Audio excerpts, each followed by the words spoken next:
Hallelujah. आप सबको जय मसीह की, प्रेज द लॉर्ड। परमेश्वर के में फिर से मैं आपका स्वागत करती हूँ और मैं धन्यवाद करती हूँ कि परमेश्वर ने सच में फिर से एक सुंदर समय दिया। और मैं प्रभु का धन्यवाद करती हूँ कि हमारा परमेश्वर हर दुख से हमें आजाद करने वाला परमेश्वर है।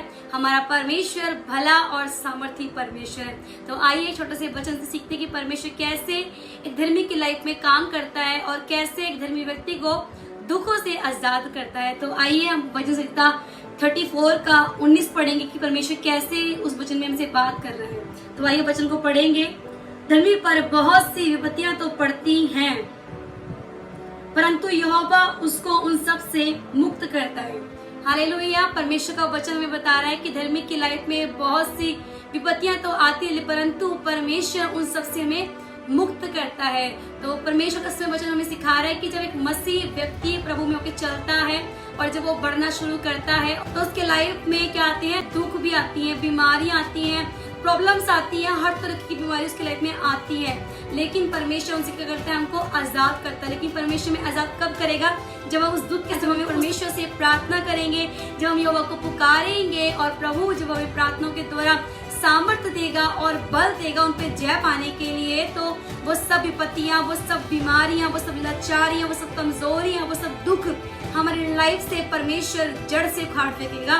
लेकिन ये तब होगा जब एक धर्मी व्यक्ति, जब एक व्यक्ति प्रभु में चलता है। तो कई बार उसके मन में आता है कि हम लोग प्रार्थना भी कर रहे हैं, हम लोग प्रभु में चल भी रहे हैं, कि फिर भी लाइफ में दुख क्यों आ रहे हैं। तो कई बार ऐसे लोग सोचते हैं, लेकिन परमेश्वर का वचन हमें खुद बताता है, अपने आप को में बता रहा है कि धर्मी की लाइफ में बहुत सी विपत्तियां तो आती है, लेकिन परमेश्वर उन सब से हमें क्या करता है, आजाद करता है, मुक्त करता है। तो जब दुख बीमारी आपकी लाइफ में आए तो घबराए ना, वरन उस समय में यहोवा को पुकारे, प्रार्थना करें और प्रभु से जय का अभिषेक मांगे कि परमेश्वर तू मुझे जय पाने के लिए अभिषेक दे, प्रभु तू मुझे उन दुखों पे निकलने के लिए सामर्थ्य दे प्रभु। और जब आप परमेश्वर से मांगेंगे प्रार्थना के द्वारा तो प्रभु आपको देगा और परमेश्वर आपको हर बीमारियों से, दुखों से, परेशानियों से आपको मुक्त करेगा, आपको आजाद करेगा। तो मेरे भाई और बहन, निराश ना हो। जब विपत्ति के समय में आप यहोवा को पुकारें और प्रार्थना करें,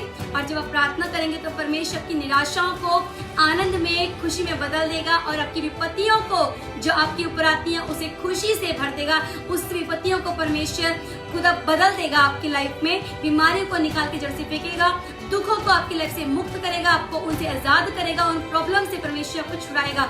लेकिन सबका एक ही मोटिव है कि आपको प्रार्थना करना पड़ेगा, आपको परमेश्वर के पास जाना पड़ेगा, उस यहोवा को पुकारना पड़ेगा और उस परमेश्वर से प्रार्थना के द्वारा सामर्थ्य को मांगना पड़ेगा। तो प्रार्थना करते रहें, दुख के समय में परमेश्वर को पुकारें और प्रभु के पास आते रहें और पुकारते रहें और प्रभु में बने रहें और चलते रहें। यदि विपत्तियां आती हैं तो घबराएं नहीं, वरन स्ट्रॉन्ग रहें, मजबूत बन के रहें और प्रार्थना वचन के साथ चलते रहें। परमेश्वर इस वचन से आपको आशीष दे। जय मसीह।